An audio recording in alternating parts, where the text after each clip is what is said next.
Hey guys, welcome back to my channel. நம்ம தொடர்ந்து வந்துட்டு PCOD க்யூர்க்கான ஆசனாஸ் பார்த்துட்டு இருக்கோம்.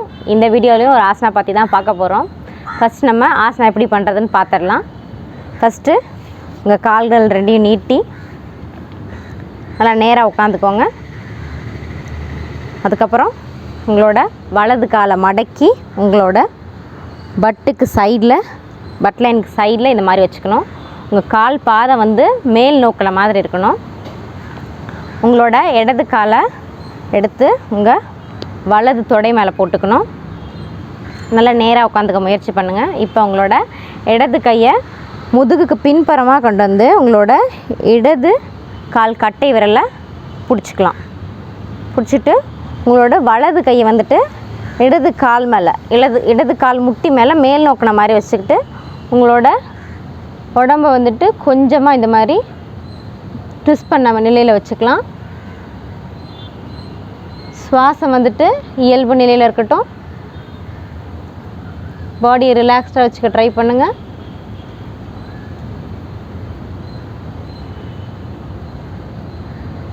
இப்போது மெதுவாக உங்கள் கைகளை தளர்த்திக்கோங்க. கால்களை மெதுவாக நீட்டி பழைய நிலைக்கு கொண்டு வந்துடலாம்.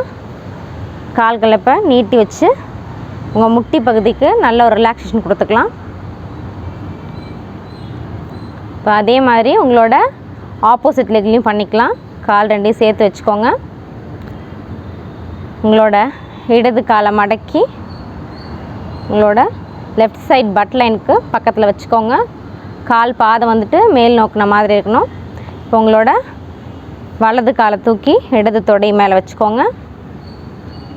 வலது கையை கொண்டு வந்து உங்கள் வலது கால் கட்டை விரலை பிடிச்சிக்கலாம். உங்களோட இடது கை வந்துட்டு வலது கால் முட்டி மேலே இப்படி வச்சுக்கிட்டு மெதுவாக உங்களோட பாடியை ட்விஸ்ட் பண்ணி திரும்பி இப்படி பார்க்கலாம். உங்கள் சுவாசம் வந்து இயல்பாக இருக்கட்டும், ஆழ்ந்த சுவாசமாக இருக்கட்டும். உடலை நல்லா தளர்வாக வச்சுக்கோங்க.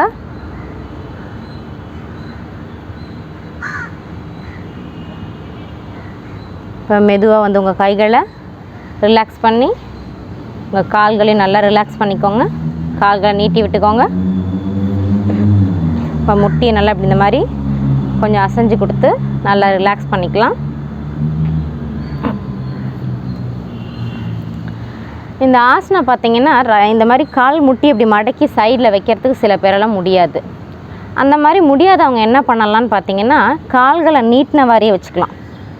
இந்த மாதிரி கால்களை வந்து நீட்டின மாதிரியே வச்சுக்கிட்டு அவங்களோட தொடைப்பகுதியில் இந்த மாதிரி வச்சுக்கலாம்.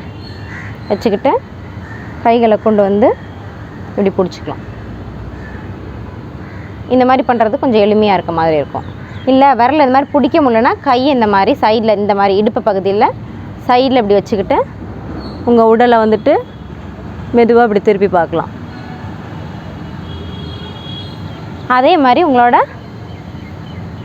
ஆப்போசிட் லெக்லையும் நீங்கள் பண்ணிக்கலாம்.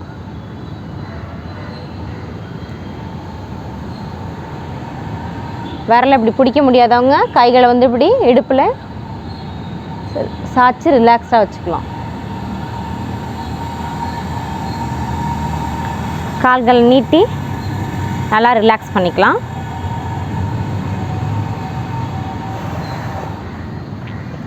இந்த ஆசனா பண்ணுறதுனால என்ன பெனிஃபிட் அப்படின்னு பார்த்தீங்கன்னா, நம்ம இந்த ஆசனா பண்ணும்போது நம்ம பாடி வந்துட்டு ரைட் லெஃப்ட் வந்து இப்படி ட்விஸ்ட் பண்ண நிலையில் இருக்கும். இப்படி ட்விஸ்ட் பண்ணும்போது திருகின நிலையில் இருக்கும்போது பார்த்திங்கன்னா உங்களுக்கு ஜீரண சக்தி வந்துட்டு இம்ப்ரூவ் ஆகும். இது ஒரு ட்விஸ்டிங் ஆசனா அப்படிங்கிறதுனால பார்த்திங்கன்னா அவங்களோட வயிறு பகுதி நல்லா முறுக்கப்படுறதுனால அடி வயிற்றுக்கு வந்து உங்களுக்கு ரத்த ஓட்டம் அதிகமாக இருக்கும். உங்களோட ஓவரிஸ்க்கு வந்து நல்ல ரத்த ஓட்டம் இருக்கும். அதனால் கட்டிகள் வராமல் இருக்கிறதுக்கு நல்ல உதவி புரியும். கட்டிகள் வந்திருந்தாலும் இந்த ஆசனா செய்கிறதுனால முறுக்கிறதுனால அந்த கட்டிகள் வந்து நாளடைவில் கொஞ்சம் கொஞ்சமாக வந்துட்டு சரியாகவும் ஆகிடும் உங்களுக்கு இந்த நீர் கட்டிகள். அதை தவிர்த்து பார்த்திங்கன்னா உங்களோட முதுகெலும்பு, இடுப்பு பகுதி, கழுத்து பகுதிக்கு வந்து நல்ல ஒரு ஃப்ளெக்சிபிலிட்டியை கொடுக்கும். நம்ம பாடியில் இருக்க தேவையில்லாத கழிவுகள், அதாவது டாக்ஸின்ஸை வந்து ரிமூவ் பண்ணுறது இந்த ஆசனா ரொம்ப ஒரு பெஸ்ட்டான ஆசனா. அப்புறம் உங்களுக்கு நல்ல ஒரு மன அமைதியை கொடுக்கும். இந்த ஆசனா யாரெல்லாம் செய்யக்கூடாதுன்னு பார்த்தீங்கன்னா, டயரியா போயிட்டுருக்கு அப்படின்னா அவங்க இந்த ஆசனாவை ப்ராக்டிஸ் பண்ணக்கூடாது. அதுக்கப்புறம் பார்த்தீங்கன்னா high blood pressure, low blood pressure இந்த 2 இருக்குது, தலைவலி இருக்குது அப்படின்னா அவங்களும் இந்த ஆசனா வந்துட்டு தவிர்க்கிறது ரொம்ப ரொம்ப நல்லது. இதே மாதிரி இன்னொரு நல்ல இன்ட்ரெஸ்டிங் வீடியோவோட உங்களை நான் சந்திக்கிறேன். So please be connected with me. Until it's bye from Abhi.